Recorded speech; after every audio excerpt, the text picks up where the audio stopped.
All right, in search of Jacksonville. Welcome to another episode. My name's Dan Allen. I'm your host. I own a real estate photography business here in Jacksonville. And this podcast just highlights local businesses. And today we are in search of a civil engineer. How are you today? Dan, I'm doing well. How are Doing you? good. His name is Ricky Jackson.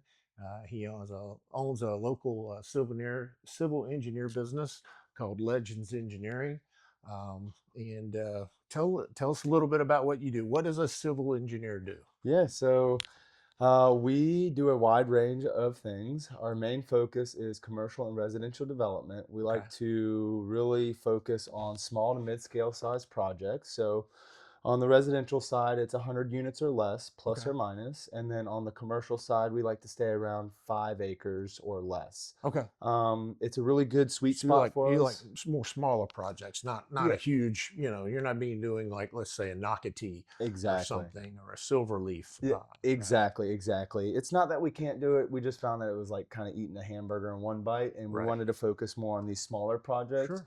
And actually, I worked at JEA for a while, and Okay. so I noticed a common theme that these smaller projects, clients were or people were having issues finding help, and Yeah. so it was a perfect niche market for us to fill a hole in, and that's what we've chosen to do. Well, that's smart. You got to find your little niche. It's like I do real estate photography. People are always asking, like, "Oh, can you shoot my wedding or can you take my family pictures?" I'm like, no, that's not what I do. Yeah, This is what I do. I do it really well. yeah. So I think finding something that a niche of finding people within a certain demographic or whatever that you're looking for makes it a lot easier for them to find you, Yeah. and you also service them. So someone's coming to you for residential or commercial development, then what do you do as far as helping them? Yes, so I'm going to walk them through kind of the next steps and figure out where they are actually in the process. Okay. Have they had conversations with other engineers? Have they had conversations with any of the regulatory agencies, local municipalities? Okay. Get that understanding and then really nail down what it is their ultimate goal is. Is this a passion project? Are they a multiple time The investor, developer, yeah. developer? What are they doing? Are they just trying to turn and burn something, or are they Right. actually trying to build something, keep it in the family, and Yeah. make that long lasting value add?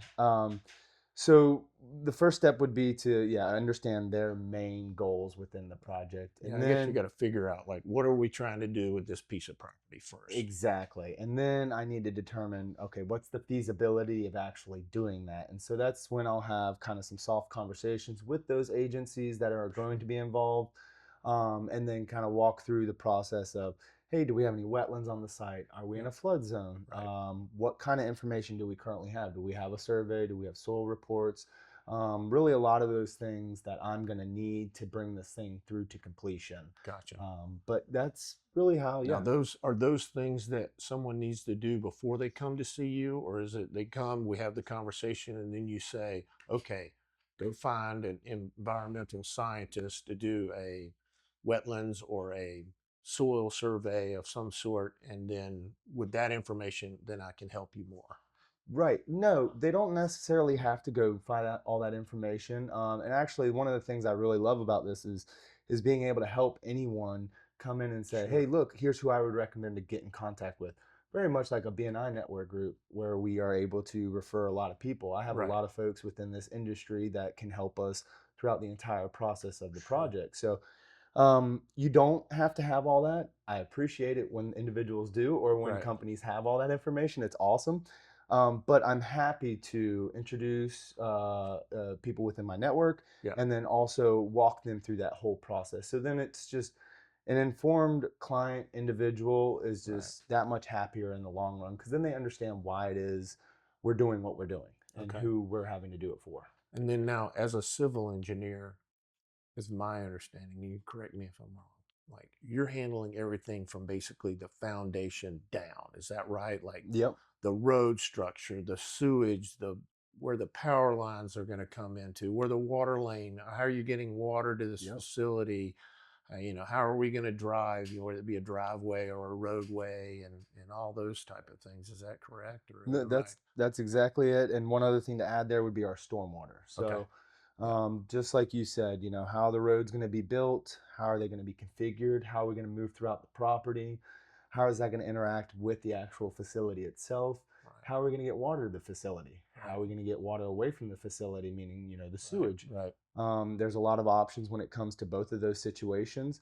And then stormwater being one of the big key criterias right now in Okay. development, just because it does take up a good amount of space and it's a necessity. But it's a good thing to have because it actually Right. helps keep our rivers cleaner. Sure. It helps out with a lot of things. And then I So got to imagine too, if you're in there moving land around or putting more topsoil in or fill dirt or whatever, then you got to figure out where's that water that normally would be there, where's it going to go, and how's that going to impact someone else? Is that right? that's exactly right. So you have to be very aware of not flooding out your neighbor property Yeah. and not flooding out maybe, a system that you are discharging into and causing impacts downstream or impacts upstream. Gotcha. There's a lot that we have to take into consideration whenever we're developing the land, even on the small scale side projects. Um, you go from a bare site of woods Mm-hmm. and grass. Well, we all know that the water's gonna perk into the soil very well. Right. When you start putting concrete, asphalt, impervious Sure. surfaces, it really wants to sheet flow off. So you really have to be careful how well your stormwater system Yeah. manages that runoff and treats it, Sure. and how it Yeah, I know. I interacts. live at the beach, and they're very specific about water runoff and Yeah. flood. Like from hurricane or whatever, rising tides and stuff. And like I know, like my driveway couldn't be a concrete pad; it had to be more like pavers to where water could flow through it Right. rather than off of it. Yeah, yeah, that's Um, exactly right. In some instances, we do deal with similar constraints to that, where a site can have X amount of impervious. And so we're coming up with creative ideas on how to create a more pervious surface, whether right. it's, pavers, a style of gravel, Okay. things like that to limit the amount of impervious we have on a site. Wow. So actual different types of gravel give you a different rating or some sort, or So not necessarily the different types of gravels, but the sub base that you provide for that gravel, okay. and then also there's some geotextiles that you can put below that gravel that will make it so that it's not necessarily And when you going say to. geotextiles, what do you mean by that? A geotextile is essentially a woven fabric Okay. that can go basically, yeah, between the dirt or in between your sub base and the Okay. rocks itself. And its main goal is to either filter out any sort of soil passing through into that I got gravel you. aggregate. Okay. Now, what about someone who has an idea of what they want to do? Let's say, for a piece of property, or maybe they don't have a piece of property yet, right? Maybe Right. they just have an idea of what they want to do. Hmm. Um, Now, is that something that they can come to you like, hey, I'm thinking about buying this piece of property. Can you help me figure out, can I do what I want to do on it? Or is that a situation where, like, once you find the property, then come back and see me and I'll help you out?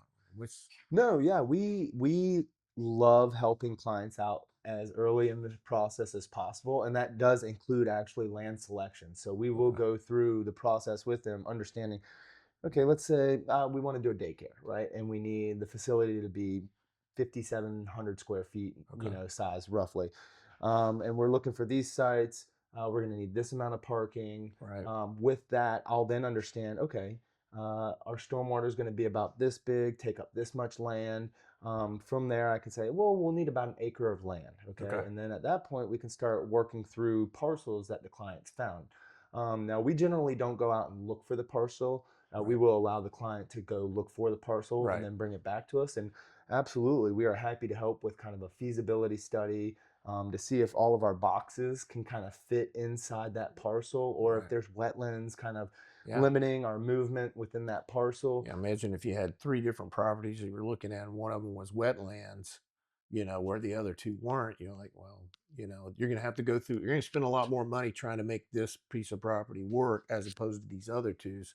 Right. Would be certainly beneficial for someone who's getting ready to spend a decent amount of money on just the land purchase alone, right? Correct, correct. Yeah. So, and it's such a great opportunity for us to start working together and also for us to really understand the project as Yeah. well and kind of understand what it is, their main goal is, how the project's going to flow and those kind of things. But yeah, we help with those. That's kind of our due diligence Okay. feasibility study that we provide, and we love being part of that. And then you work with the landowner as far as developing, like, how are we going to get electricity into the facility, whether it be how to get it from the city or county, and as well with the water, right? Like, is there a water main close by that we can tap into, or do we need to build a well? And then you also talked about, I think, septic as opposed to sewer. Yeah. Is that right? I mean, those are the things that are like the mainstay of what you do, or They are. Those are utility infrastructure and stormwater infrastructure. yeah, Those are the big things that we help out a lot with on project development. Um, and you nailed it. We would go to the local municipality or the water sewer authority and discuss with them what the proposed project is, if they have gotcha, any water mains, sewer mains available. Are there any fire hydrants available? Do we need to provide fire gotcha, suppression? What does that look like? Some projects we have to then provide independent fire suppression on the facility via gotcha. like a huge tank. Sometimes they can get away with like a foam dispersion system within the building. That would more than start lying More into the commercial. architect's Yep, area. gotcha. But we do help out with a lot of those things. And Yeah, I would uh, imagine at some point in time you're handing that baton off to exactly. the architect of some sort. Exactly, exactly. But a lot of what we do is evaluate what those local municipalities have available for that building to connect to or that facility to connect to. Sometimes a water main may be undersized, it may not provide the demand that the building needs. Okay. So then now we're going into the right of way, expanding the size of that That- line and bringing it to the building Gotcha. or the facility. Um, and then on the sewer side, yeah, it could look like anything from, if we're lucky, we'll get a gravity sewer connection, or we have to install, a private lift station Okay. with some force main, those kind of things. So right now, I've got a project going on, and they still do it to this day, but they're not so common. They allowed individuals to have private treatment stations. Okay. So water treatment plant basically on your site Oh wow. for larger Yeah. operating like mobile home parks Okay. basically. Well, they got lucky. JEA has run a force main along their property, and so now we're able to demo or decommission that wastewater treatment plant and connect into JEA's force main system with a pump station. So, Gotcha. yeah, we do a lot of projects that revolve around just water and sewer. Yeah. So whether it's a fire line, a domestic service for a commercial entity, or a sewer service for a commercial entity, we Yeah, can because you we gotta. can do it. I would imagine you gotta have the ability for emergency services, whether it be a fire truck or an ambulance or a police officer or something like that, to be able to access the facility or the property to help out with whatever it be. Maybe it be a fire or you Yeah. know.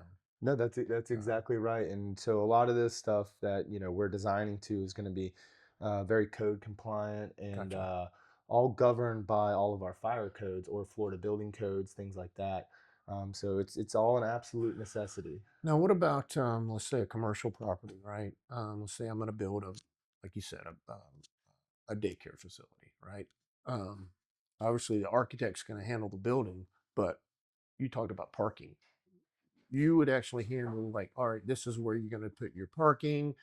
This is where you need to have your handicap or whatever access Yep. there is to where you're all within code. Is that what you do then? Yep, that's exactly right. So Okay. another thing most local municipalities are concerned about is adequate parking. Hmm. So every facility, depending on its usage, is going to have different parking requirements. Gotcha. So like a daycare may be dependent upon the square footage of the facility to how many parking spots are required, or it actually may be just the number of children or the number of um, students they may have at the Right. facility compared to the number of teachers and everything. Like probably like an apartment complex would need so many parking spaces per number of apartments. Exactly. Generally, most residential situations, it's going to be two per dwelling. Gotcha. But yes, every entity, commercial setup is designed differently. Uh, And so it is something we have to take into account. And that also goes into whether or not the city ultimately approves our plans. gotcha. So yeah, it's a very big thing. They're very big into the parking, which I get it because you can never have enough parking, I guess. Yeah, no, for sure. Well, Okay. Ricky, thank you very much. Why don't you tell the people how they can get a hold of you? Absolutely, Dan. Thank you. So you can give me a call or a text on my cell phone at area code 813-389-0835. And if you want to, look us up online at legendengineering.com. Thank you. Yeah, I appreciate it. And then I'll have all of Ricky's information in the description so you can reach out to him. So if you're looking at doing something, would you say 10, about 10 acres or less, Yeah, or yeah, relatively commercial or residential land residential? development, water and sewer services, single family homes. We do a lot of those, and Perfect. then the marine side, we also do some docks and bulkhead work. Oh, So we okay. can help with either permitting or design for those as well. Oh, awesome. Well, Yeah, great. Well, give Ricky a call if you're looking at if you got a piece of land or looking at buying a piece of land and doing something. If you have a special project, he can totally help you get started, get that foundation and all the utilities and stuff straight before you start going up, right? that's right. Awesome. All right, appreciate it. Thanks, Dan. There you go.